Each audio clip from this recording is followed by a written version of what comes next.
Yun mga riders, nandito tayo ngayon sa bandang Molino. Yan, syempre. May hinatid akong customer ngayon. Pero, syempre, nabalitaan ko nga na bukas na yung bagong tulay dito sa Molino. Syempre, hindi natin pwedeng didaanan yun. To see is to believe nga, ika nga. Tignan natin yung tulay kung gawa na nga. Ewan ko ba, ba't legendary tong tulay na to eh. Tagal kasi nagawa eh. Ngayon pa lang na-open. So, tara. Samahan nyo kung daanan natin kung totoo ang open na to. So ngayon binabaybay ko yung Molino Boulevard yan. Dito lang yan eh. Malapit lang ako ngayon kaya syempre daanan na natin kung totoo nga bukas na nga itong bagong tulay na to.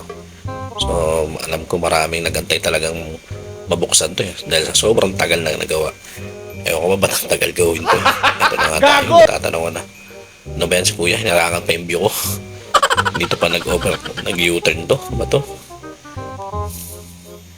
Pwede pala mag-U-turn dito. Langanin. Ang galing! Ang galing! Yun, no? Ito na yung tulay ng Molino. Yan, bukas na nga. Totoo nga bukas na talaga siya. Nadadaanan na. So, siyempre, kahit gaano katagal ito nabuo, eh, malaking tulong pa rin to dahil makakabawas to ng traffic para sa iba. So, yan na nga. Ayos ah. Smooth na smooth dito dumaan ah. Maganda ang ano natin dito. Para at least dire-diretsong biyahe mo doon patawid sa kapila.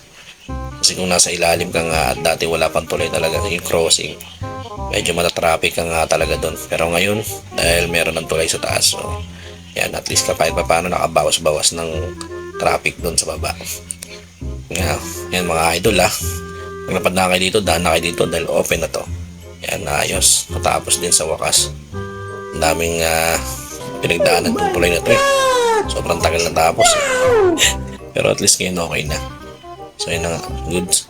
So, totoo na nga mga balita mga idol ah. Open na ang tulay dito sa may Molino. Sa may SM Molino, tapat to eh. Yan, buti na lang. Malapit-lapit ako dito at nakita natin mismo personal. Bukas na nga itong tulay na to. So kahit pa paano eh, nadaanan natin ngayon. So yun mga idol, ride safe sa inyo. Ingat.